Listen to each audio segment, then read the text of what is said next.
What is going on? Welcome back to another episode of, I guess, Swearo versus Redstone is the name of this series. Pretty straightforward, pretty simple, but it'll do. This is a series where I take random redstone projects or ideas and try to make them cooler in my own way, by my own design if I can. One, so I can try to learn redstone, and two, so I can try to teach other people it as well. And in today's video, as you saw from the title and the thumbnail, I'm going to be going over this honey farm that I made. So usually with my designs, I like to make it as automated as possible. I want to interact with this as little as possible. I want this farm to do as much as it can on its own without me having to mess with it at all. So this is the finished product in my survival series, link in the description by the way. Now I'm gonna hop over into my testing world where I built this and tested it and improved the design. I'm gonna walk you through my thought process of how I came up with this design and some of the problems and solutions that I crossed on the way. But real quick, let me just show you how it works. So this is fairly complicated just for a honey and honeycomb farm. It definitely didn't need to be this complicated, but I wanted it to be very automated, and I think it's pretty cool. So obviously we got our bee face to signify that it is a honey farm. So basically you come up here and here is your collection chest. This is where all of the stuff from this farm is gonna go. And then you have a couple lights and levers here that control different things. So this lever turns on our crafters, and this was actually really interesting and a really cool idea that I had. So as you may know, there's this trick you can do with item frames. I actually learned this from my Learn It From a Hermit series, link in the description. But you can actually put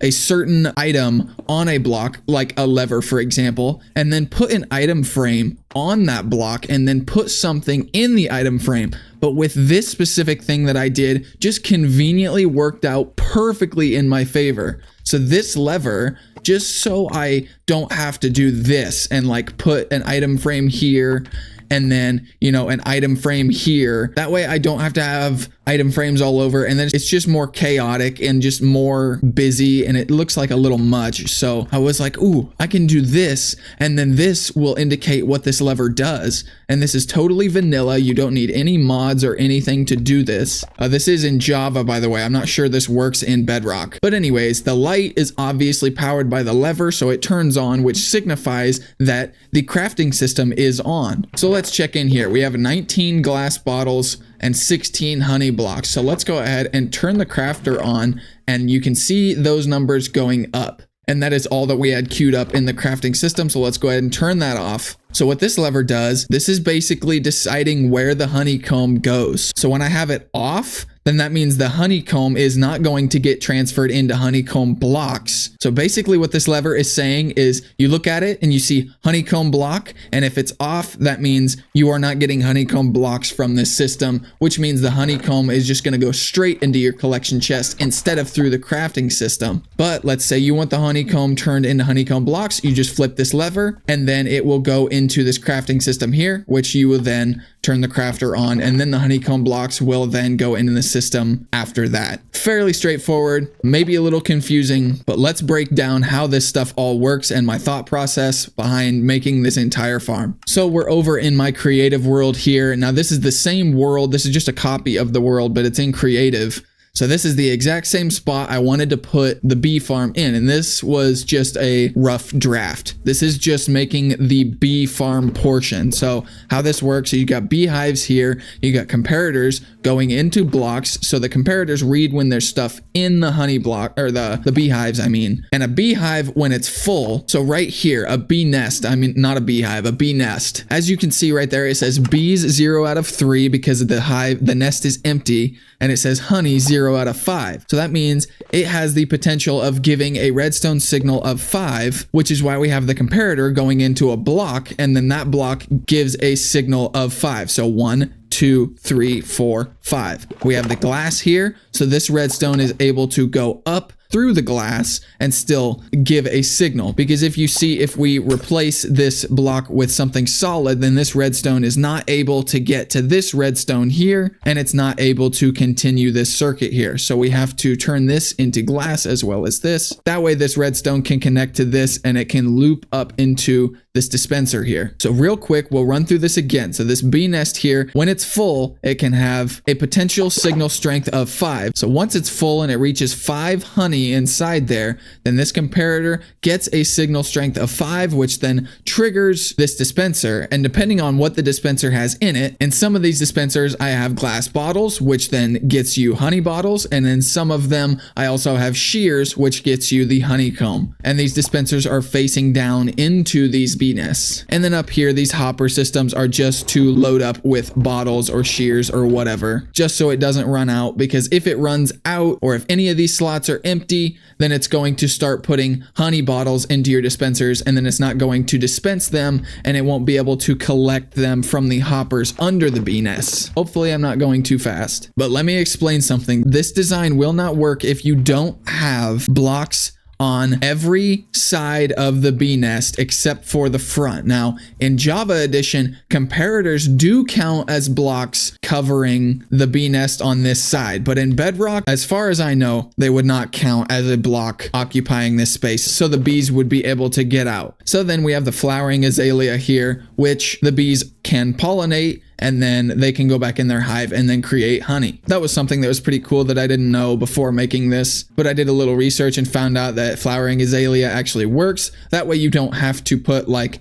dirt under here with like flowers or whatever. So you can do that if you want to, but that will have a problem in the future that we will talk about. So this is just the straightforward farm design that I wanted here. And this was with no automation other than the collection system. And then that collection system just runs straight down into a chest here. And then I knew I wanted to have a crafting system, but I didn't know how to turn it on and off without interacting with these hoppers here. So right now, this is just a very straightforward design. This design does nothing except take the items from the farm or the bee nests and go straight into this chest here. So then I had to start doing some myth busting, if you will. So this is what I knew I wanted to do, or at least start trying. So right here, we have the same exact design, except the output chest is a little lower, and that is because we have a little bit more going on back here, and we'll get into that soon enough. That is a lot less complicated than it looks, I promise. So what we had here is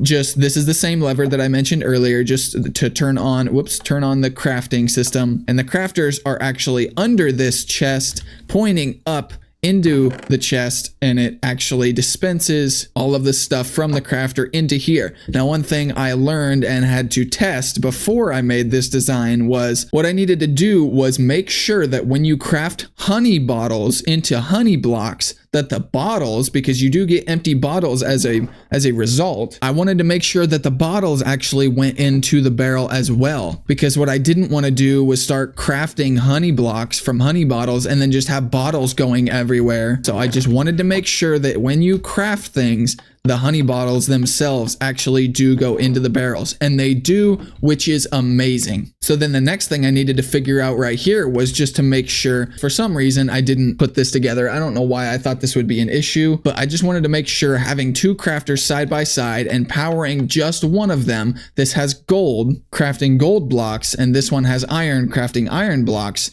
So I just wanted to make sure that the iron one, when I powered it, was not going to interfere with the gold one, and it does not, so that is great. So far we're doing really well. The next thing I needed to figure out was the sorting system. Now this is just your very straightforward sorting system. Never mind the dirt, it was just the first block I had accessible, but I wanted to make sure that you could actually filter honey bottles because they make stacks of 16 instead of stacks of 64 like regular items. So I wanted to make sure that honey bottles could actually be in sorting systems, and obviously, as you see, they can. Now, I have never actually broken down how these sorting systems actually work, so I'm going to go through and just try to make this make sense in my head, and I'm just going to walk you through the thought process behind why it should make sense. So right now this hopper is facing into this comparator. Not entirely sure why. I'm not going to try to explain that because I don't want to misinform you in case I'm wrong. But anyways, this hopper obviously takes items from this hopper up here, and this comparator is reading the signal strength from this hopper here. And right now it's giving a signal strength of 2. So let me just put a block here and show that this redstone here is not actually activated. This one is, however, but this one is not because there is only a signal strength of 2,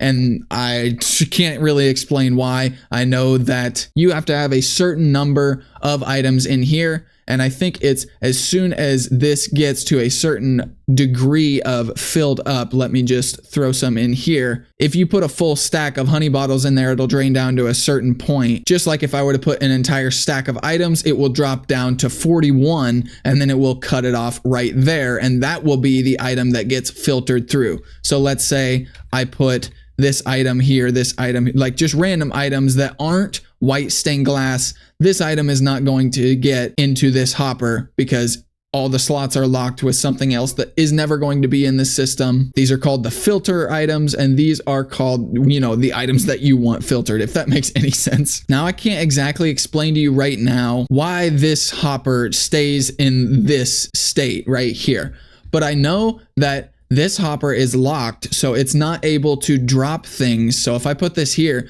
these items are not going to be allowed to go into this barrel, even though this hopper is going into the barrel. And that is because this redstone torch is powering this block, which is powering this hopper, and when a hopper is powered, it is not able to let items flow through it. So I can put as many items in this hopper as I want, and it's not going to be able to drop items into the barrel until this redstone torch turns off. And how that redstone torch turns off is because this repeater goes through here, and once this hopper is filled up to a certain point like this, it gives this redstone a output signal of 3, which then powers this block right here. Then this repeater is able to take a signal from this block, power this block, which then turns off this redstone torch. That takes the power away from the hopper, essentially unlocking it. And then let's say if I remove this, then items are going to be allowed to start flowing into the barrel like so. So that is how a basic sorting system works. Hopefully that made sense. Hopefully I'm not going too fast. Hopefully I'm not going too slow. I'm always worried about that making these videos. So now that we have the basic components of the system figured out, now let's figure out what this design actually did for us in terms of progress. So obviously for this design, we need a bunch of hoppers going in different places and making sure that they don't intertwine with each other and get items mixed up in them. Let's say we want our honeycomb going into a crafter like this. That means we don't want the honeycomb going straight into this chest right here, because then it won't be able to craft, and then we will just have to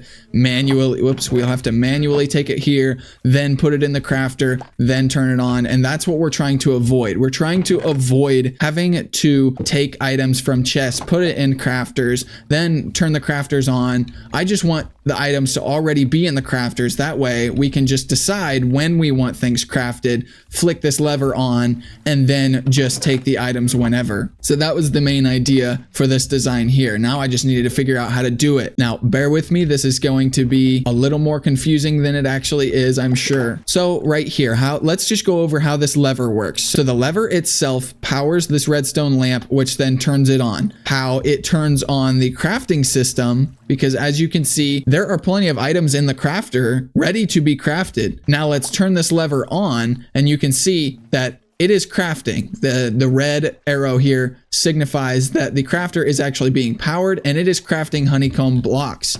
As you can see, they're going straight into this, and it's also crafting honey blocks from the honey bottles, which go into this crafter here. So once this goes like this and is allowed to craft honey blocks, then it will do so and put all of the finished product in here. And how that works, so there's our redstone lamp right there with a redstone torch similar to that redstone torch right there. So right now that redstone torch is on. That supplies power to this repeater, which then supplies power to this little line right here, and that is now locking our system right here that powers our crafter. So let's break down the crafter so we can understand the rest of it right now. So very quick little tutorial right here. So this repeater is going to go into this block. Now this block needs a redstone dust on top, and this block needs a redstone torch on top, along with a block on top of that, and then a redstone dust on top of that. Now let's go ahead and put a block on top of this redstone dust right here, and then we will put a repeater going like that, and then we just need to put another block on top of this repeater, and then just a repeater going into that block right there. And then as you can see, it's going to start doing some random stuff. It's going to be weird. Now let me break down what this is doing, and what we're going to do is put a lever here and just lock it. Now it's not able to do anything. So let me go ahead and slow down the tick speed. So I got the tick rate slowed down here, so we're going to be moving in slow motion for a second, but I'm just going to explain really quickly what this does. So this lever right here is locking this system from being able to do all that crazy stuff that we saw a second ago. So this lever is powering this block, which is powering this redstone, which this repeater is taking the signal from that block, putting it into this block, which means that this redstone torch is off. So that means that this block right here is not able to be powered. So when we unpower this lever, this is essentially unlocking this block right here. Then that will unpower this dust. That will unpower this repeater at the same time, which will then unpower this block because the repeater is not giving it power anymore, which will then allow this redstone torch to come back on, because when you power the block that a redstone torch is sitting on, the redstone torch turns off. So this block will be unpowered. That redstone torch will be able to turn back on, which means that then it will power this block above it. Not only will it power that redstone dust right there, it will also power this block, so then this repeater can then draw the signal from that block and then put it into this block, which then powers this redstone again, and now we've made a full circle, and it just does this circle over and over. So it's just like every time it makes that circle and gets to this block, it'll go tick, tick, tick, tick. Now let's explain the target block here. Now this might be a little confusing for some people, but it's very, very simple. All the target block does here is basically direct this redstone dust into itself so that this block can be powered for this repeater to draw a signal from. So if I destroy this block and put a regular block, see how this redstone dust is not directed into it? So now when this redstone dust is activated, this block is not powered, which means this redstone repeater cannot be powered. But the purpose of a target block is to direct a redstone signal into itself, just like you just saw. See, now that redstone dust is pointing into it. So now when that redstone dust is powered by this redstone torch, then this repeater can get a signal because it can draw it from this target block. And then what we actually need to do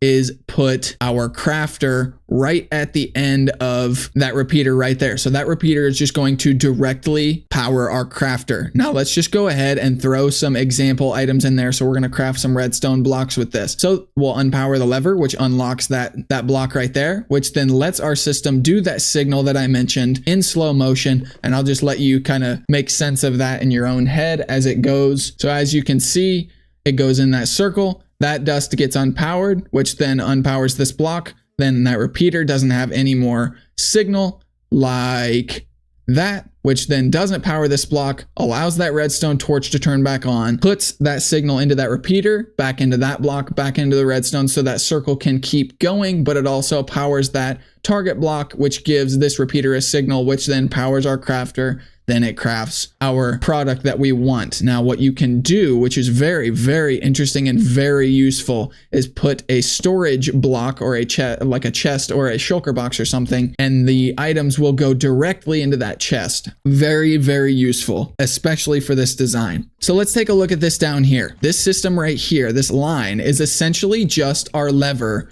that's right here. So this lever is the same as that lever right there. This is just hooking up our input system to our little crafter circuit we have here. So when I take the input off and it's not locked, then the crafting system can just go and go and go. But once I hook up a live redstone signal to it, there we go. Now it's locked and it's turned off. That way it's not, one, lagging because of so many redstone things going on, but also just sometimes the farm only puts one honey bottle in the system because that's all it has. So then it crafts sugar. I don't want sugar. I know you're going to get the occasional sugar in there, which is whatever. I can use it for potions and I'll never need to physically craft sugar. So that's fine. But if we just have the crafting system running all the time, then I'm only going to get sugar, because as soon as one bottle gets in the crafter, it's just going to craft it immediately. So that is what we do not want. So we just want to have the crafting system toggleable. So this lever right here is essentially the same as having this lever on the system right here. We are just finding a way to change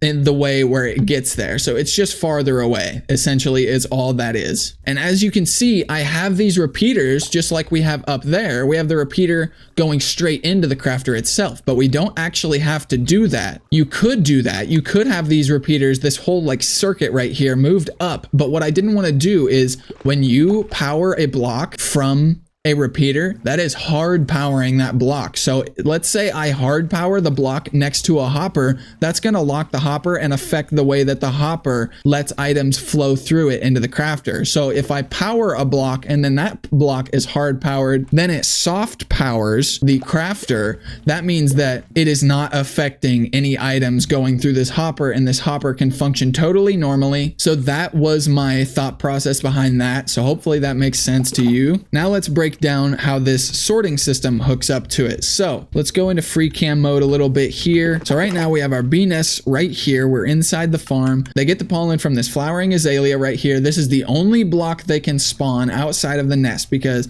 the comparators are blocking it. There are blocks on the sides of the nest on both sides. There's hoppers below the nest, so they can't get out that way. And there's hoppers and dispensers on top, so they can't do that either. And they also are obviously blocked by this glass and this block up here. So they have nowhere to go except somewhere to get pollen and back in the nest. That's the only place. So here's the same exact honey farm system that I explained earlier. Then there's dispensers up here facing down into the bee nests, and then hoppers right below the bee nests right here, which all go down into this one hopper right here. So as soon as the dispensers bottle the honey or shear the honey to make honeycomb, it goes right into this hopper, and then it goes down this hopper line like this into this dropper right here. And then I have a very, very simple automatic dropper system. So as soon as well, perfect. You just saw items go in right there. Now this comparator reads when there is any item in there, it turns on, it powers this block, which then powers this redstone, which then powers this piston. That piston then extends. Then these observers are facing into each other. This one, its output side is going into the dropper itself. So then these observers just kind of tick, tick, tick, tick, tick back and forth because they're observing each other and constantly updating. So then that basically sends a signal until this dropper is empty. Then it goes back because the comparator no longer has anything to read left in the dropper. So then that dropper dispenses the items into this water stream here, and it goes over our sorting system hoppers right here. So right here we have honey bottle filters like this, and over here we have our, let me get over there, our honeycomb filter, and then we have our overflow system right here. Let's try to break down what these hoppers are doing and where they're going. So right here we have the honey bottles. These honey bottles, when any amount of honey bottle gets in this one, it filters through here into this barrel. So this hopper then takes the items from this barrel into this hopper line into our honey bottle crafter. So we have honey bottle filter into the honey bottle crafter. And then this block right here is what is powering our crafter hooked up to our crafting system. And then this is just the same exact thing. It goes into that same hopper line via that hopper right there facing into there, which then goes back into the crafter. You get the point. So then you have this hopper here, which has our honeycomb filtered out of it. That honeycomb gets filtered into this barrel, the same as the other side. This hopper then takes it out of this barrel and goes into our honeycomb crafter. Then you have this circuit hooked up to power our honeycomb crafter. So then the reason we needed this overflow with no filter item here was because obviously we don't want all of our honeycomb going straight into the crafter, because what if we just wanted raw honeycomb in our chest instead of making honeycomb blocks? because we can use raw honeycomb to build beehives, we can use it to wax copper, and we can use it to make honeycomb. So what if we wanted to do something other than make honeycomb blocks? So this is the way we do that. So it goes out and around, all the way around, straight into our output chest right there. And the reason we had to do this ugly hopper line all the way around was because if I did it any other way, it was getting powered by certain redstone, and then it was locking items from going into the next hopper, and it was just a mess. This design was just the second one, so it was just kind of coming up with ideas and coming up with new ways of getting things places, and just still figuring out what I wanted to get out of this farm. And what I found out about this design was I don't actually need 2 honey bottle filters, and the reason I thought I did was because I'm testing this in creative. So I wasn't really in the survival mindset. So I was just taking this dropper and I was like, I'm just gonna throw 16 bottles in there and just make sure that this filter system works. Because occasionally when I throw, you know, a stack of bottles in there, then this is gonna fill up, which means that it's gonna be too full for any more honey bottles to go into this one. So it's just gonna keep going in the system. And then that would mean that the honey bottles would just end up in this chest here, which I didn't want. So I was like, oh, I'll just add another honey bottle filter. But then I was like, well, now that I think about it, I'm never going to get more than 3 honey bottles at a time. And that is because in my survival world, I have 3 of the dispensers like this with shears,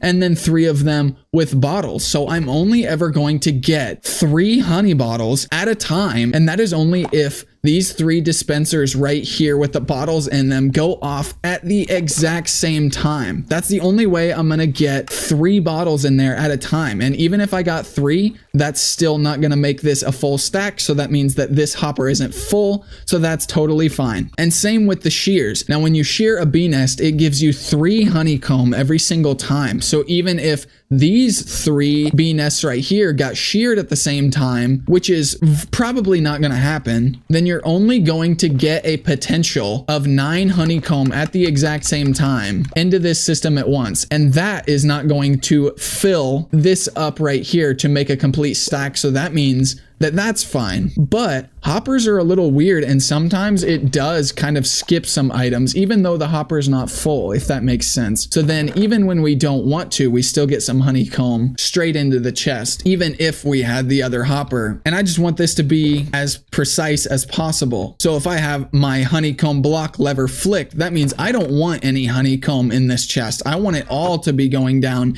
into this crafter to be crafted into honeycomb blocks, and vice versa. If I have this off, I don't want a single piece of honeycomb in this crafter. I want to make sure it all goes into here. So that was the problem we had with this one. So what I did, I was like, well, I don't need more than 1 honey bottle filter. So that means I can just turn this one into a honeycomb filter. But also I was like, ooh, wait a minute, look at this right here. If this filter system gets full, then that means this redstone is going to be powered, which means this repeater is going to be powered. That's going to power this block. And yeah, that is supposed to power this redstone torch right here to allow this filter system to go. But that means that this block is going to power this redstone as well, which is going to interact with the crafting system. And we don't want that. We don't want the sorting system interacting with the crafting system. So I was like, yeah, this is a bit cramped. I'm going to need to change this up a little bit. So what I did on this design over here was actually I lowered the crafting circuit down by 1 block right here. So now the repeaters are going into a block just like they were over there,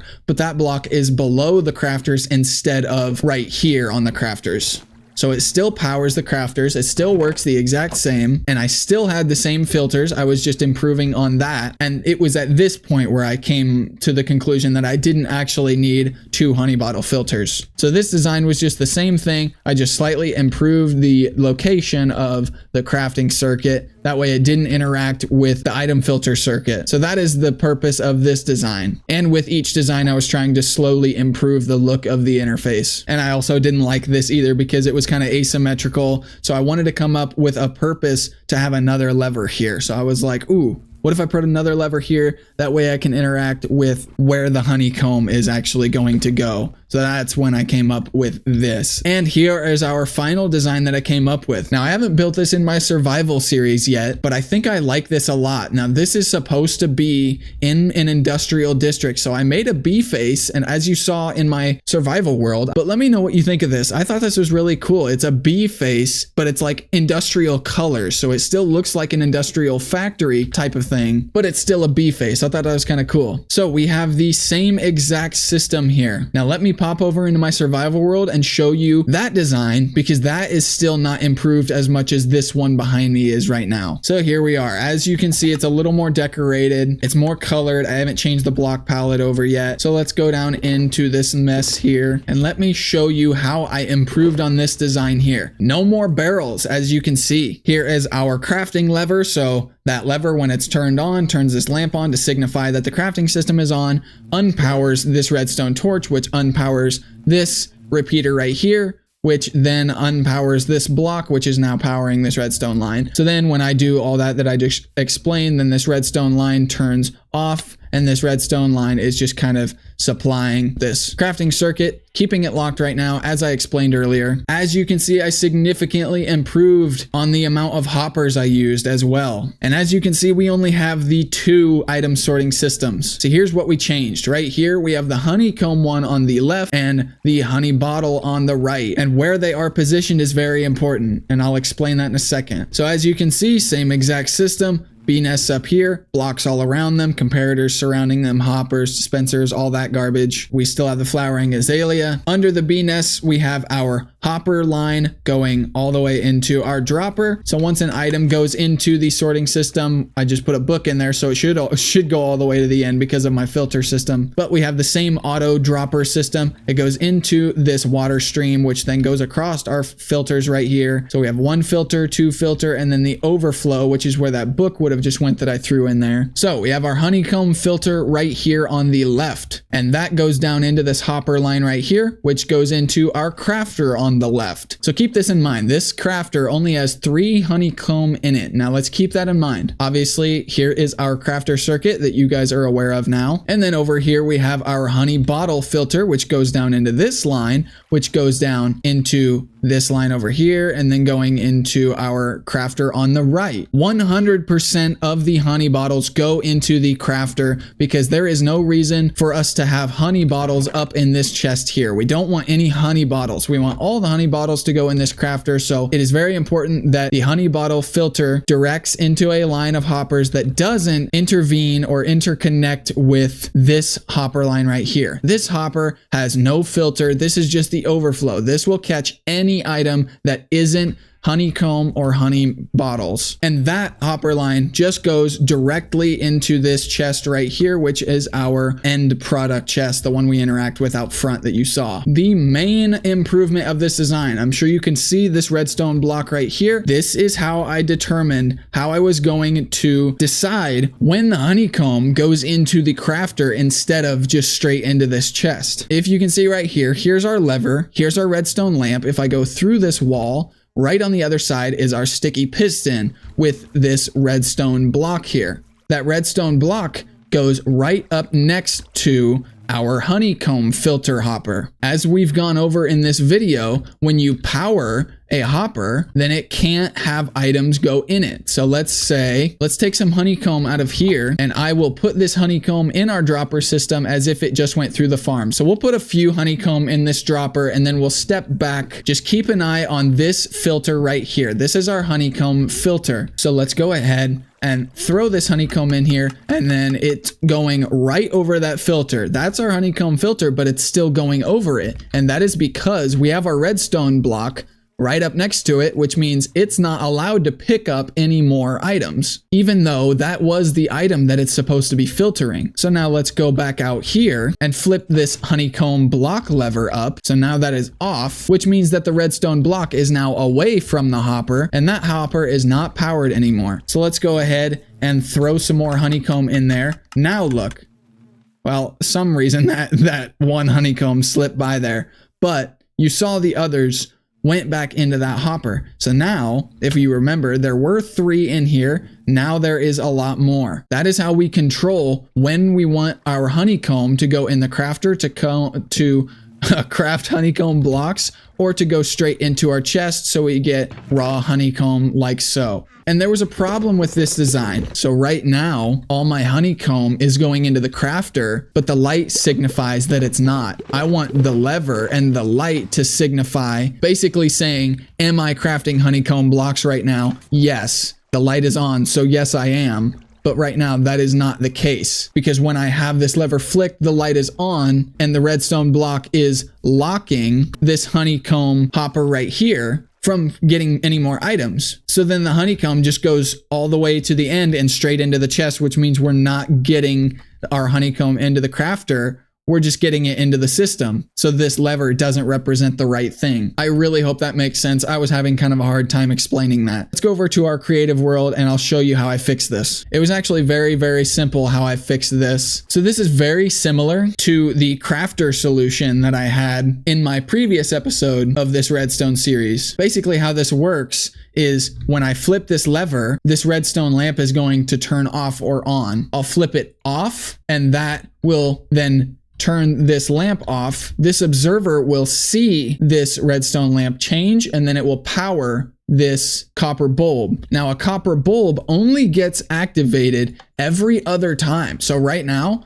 I just flipped the lever one time, but if I flip it off, it's still going to stay on, which means that it's still going to output a signal even though this block isn't being powered. And if I hit it again, then it turns off. So this block is only going to be updated every other time, which is such a good tool to have in a situation like this. So with that being said, right now I have my light and my lever turned off. So that means honey block system is off. So that means I'm just getting raw honeycomb in the system. But let's say I want the honeycomb going into a crafter. I flip this on. That means, yes, honeycomb blocks are getting crafted. So as you can see, this copper bulb is off right now. But when I unpower it, it powers it on, which then gives this comparator a signal. And then that signal is going into this hopper, which then locks it so that the honeycomb that comes in through the system goes over this system and into this just overflow hopper right here, which goes into our chest. So that means our lever now indicates that we are not getting honeycomb blocks from the system. We just want honeycomb straight into our chest. And the reason we are getting honeycomb straight into our chest is because right now we are locking our honeycomb hopper. So it's not collecting our honeycomb and putting it into the honeycomb crafter down here. I really hope that makes sense. This is a lot to explain. Let me know if that makes sense. I really hope it does. And so that is how the system works. Now let's talk about the very last problem we are having. And I'm going to switch over to my survival world one last time. So I need to be in this survival world because one, I'm going to fix this redstone block thing that we just did. I'm going to replace it with the observer, the copper bulb when I get one. I don't have one right now. And then the comparator.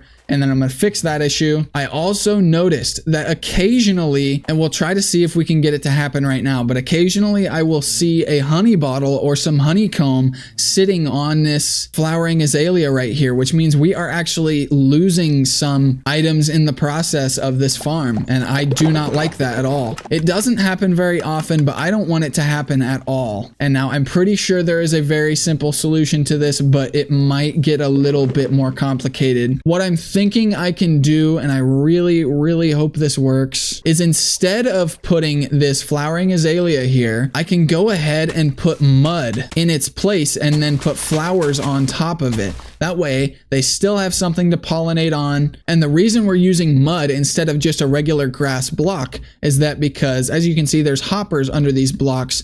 But if I throw an item on top of this block, it doesn't get picked up. I would need a hopper minecart for that. A mud block is slightly smaller than a regular block, just by you can't even see the difference. That's how small it is. You cannot even see the difference. I guess the hitbox is just ever so slightly different, but you can pick up items with a hopper through a mud block. And how we're going to solve this problem is just by using this mud block with hoppers going under it. Now, the problem I'm gonna have to solve right now is where am I going to take these hoppers now? And I just realized I'm gonna have to put hoppers under every one of these blocks. And if I put it under this one, then this redstone torch is gonna lock this hopper. So yeah, this hopper is going into this hopper, but the items can't flow through it because it's powered. So basically you just deal with very rarely getting some loss in this farm. That's the conclusion I'm coming to. I could totally redesign this whole thing, but honestly, with the amount of honey that I'm getting from this design and the amount of loss that I'm having, which is very, very rare, I can't justify tearing it down and restarting this whole process just to move some of this stuff around by a couple blocks. It's not perfect. I didn't claim it was going to be perfect. It's still a very good design. It still works very well. As you saw in my survival world, I still get a ton of honeycomb from it, probably more than I'm gonna need. Definitely more honeycomb blocks than I think I'm ever gonna need, and eventually it'll have more honey blocks than I'll ever need. So I think this is efficient enough for me, and it's like it doesn't have to be perfect. This is just a honey farm. I'm not going to use honey that often. So yeah, I think I really like it. Now I think I'm just going to replace all these blocks with the industrial ones, but if you want to see that progress made, you're going to have to check out my survival series, which I will link in the description. And that is going to do for this episode of Swearo versus Redstone. I really hope you did enjoy. I really hope I could teach you something. I hope you learned a little bit from this video. If you did, please give me some feedback. Let me know what I was able to teach you. Let me know how I can improve these videos in the future. Let me know if you have any other ideas that you want me to try. I love testing my redstone abilities. I love learning new things, and this is actually helping me learn redstone so fast, and I seriously love it. So go check out all the links in the description. Thank you so much for watching, and I will see you in the next video.